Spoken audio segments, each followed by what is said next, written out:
Online Peisa Tingdana complaint Toukhre Touba Yanabagidamak Mhrc Manipur Human Rights Commission net web portal launch Toukhre.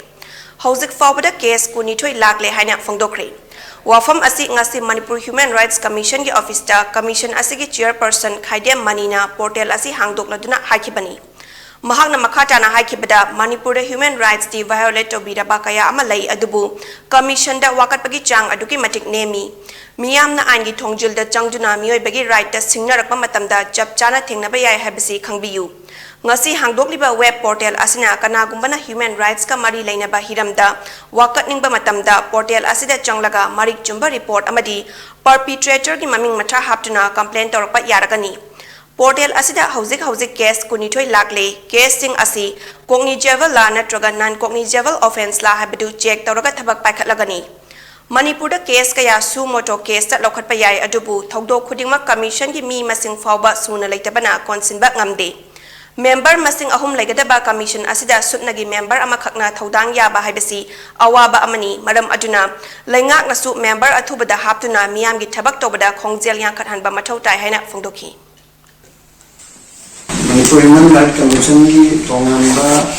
portal मात्रसु National Human Rights Commission ना State Human Rights Commission की तोंगतसु तोंगांबा मा खाइदो ओगा हमें बाहर जाए हानादी कोई ना रंगपाव सुलरम दबा अदुगा कोई अवना पखना ले बदुना मसिसी ना बना मंदे अदु National Human Rights Commission ने दी अदुगा कोई किसी ना ना बने हाइदना हाना हाइदना ले रबनी अदु हंदकता Deputy Secretary of the Law Officer and its National Human Rights Commission the Chatana Unaman to Kana Rokanda Moinasu and Luna and Pazana then to be Rasodegi Ariba Portal Sa National Human Rights Commission ki portal Oirabasu the Iquiki State ki Oina Sina Bayaba Habidi Sahaiba Secretary Natangariba online da then to Bayaba aduga magi complaint gi marodo madu precisely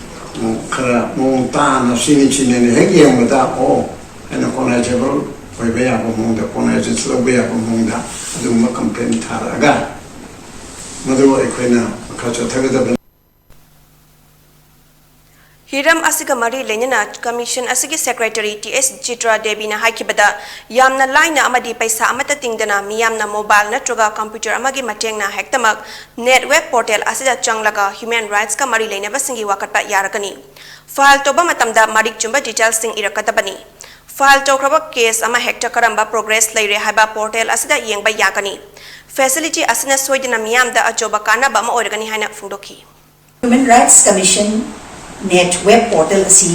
maroina pagi online da complaint la pasinsi management tongna bagi system mani online complaint management system mani na hariba system asigi portal si seasoner ga